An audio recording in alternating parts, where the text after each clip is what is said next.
to Newsfirst, Prime Time Sunrise. Good morning. It's great to have you with us here on Prime Time Sunrise. My name is Sonali Wanigabadage. We start off this morning's headlines.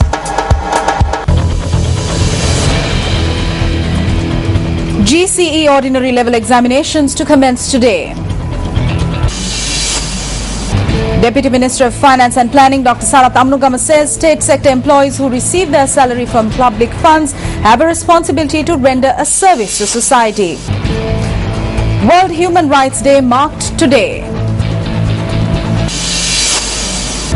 And overseas, women separatists protest against human rights violation in Kashmir, India.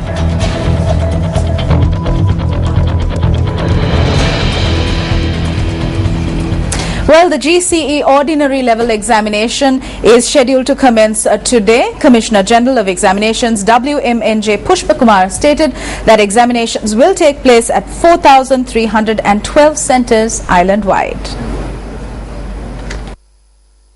This year, 578,140 candidates will be sitting for the ordinary level examinations. Of this number, 384,056 are school applicants.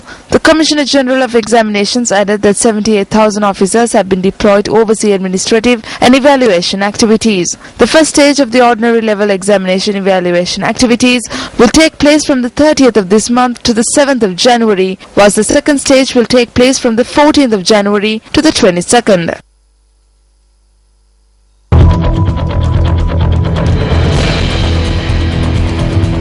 Moving on to your weather update, a few showers will prevail in the western and northwestern regions of the country due to Cyclone Madi moving away from Sri Lanka. Duty meteorologist Jeevan Karunaratne had more on this. The severe cyclone Madi in the Bay of Bengal is still persists and located about 800 kilometers to the northeast of Jaffna. It is slowly moving away from Sri Lanka.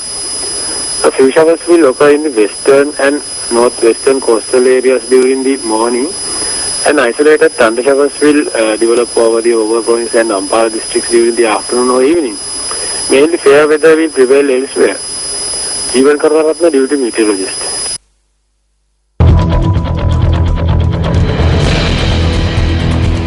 Deputy Minister of Finance and Planning Dr. Sarath Amnugama states that the responsibility of state sector employees who receive their salaries from public funds is to serve the public. The Deputy Minister made this statement while addressing a public meeting in Galagedara, Kandy. This meeting was held in the Galagedara area under the Dibinaguma program to provide relief to the residents. If not for state sector employees, every poor man would be getting 3,000 to 4,000 rupees. It is with their money that we pay state sector employees. If we stop all this, every person can get about 5,000 to 10,000. I'm not saying we should do that. So if we are going to take their money, we need to fulfill our service. We need to make those people wealthy, not make ourselves rich. Whether it is the politicians or officials, everyone is trying to get rich.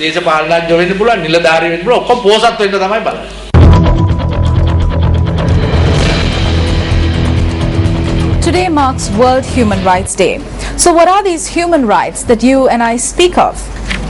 Human rights are rights inherent to all human beings, whatever our nationality, place of residence, sex, national or ethnic origin, color, religion, language or any other status. We are equally entitled to our human rights without discrimination.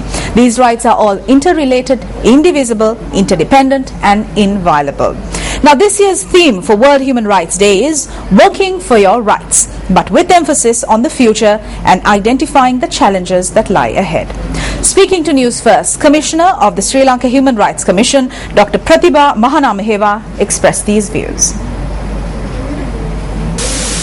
Today is the International Human Rights Day celebrated by 193 UN member countries. Sri Lanka also, we are celebrating today International Human Rights Day under the UN theme of Work for Your Rights. This is one of the best theme we have seen in last few years, because everyone individually and also collectively they have to protect their rights, and basic thing is human dignity.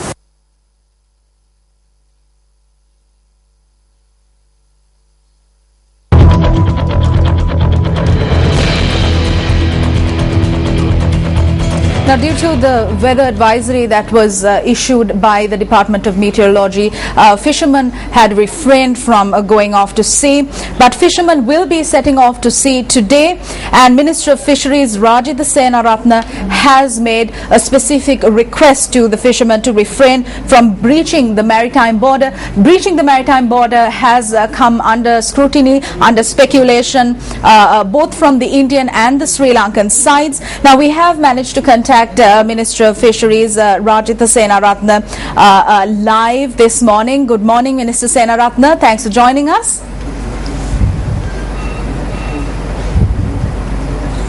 Good morning. Good morning to you. Minister Senaratne, now 59 Sri Lankan fishermen are still in India. Now we have warned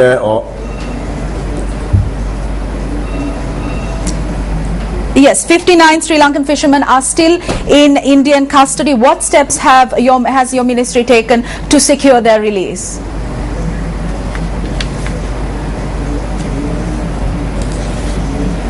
Yeah, we have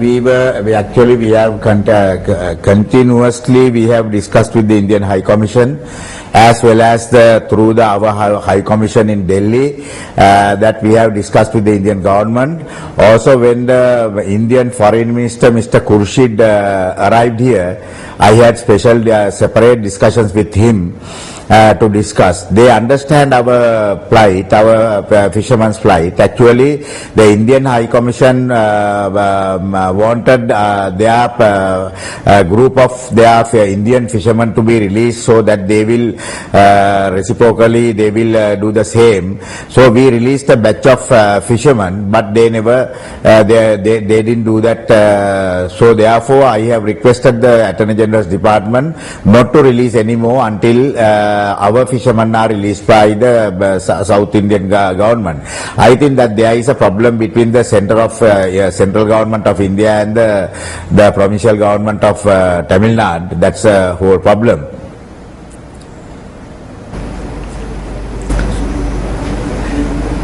Well, thank you very much, Minister. Newsfirst.lk. Feedback at newsfirst.lk.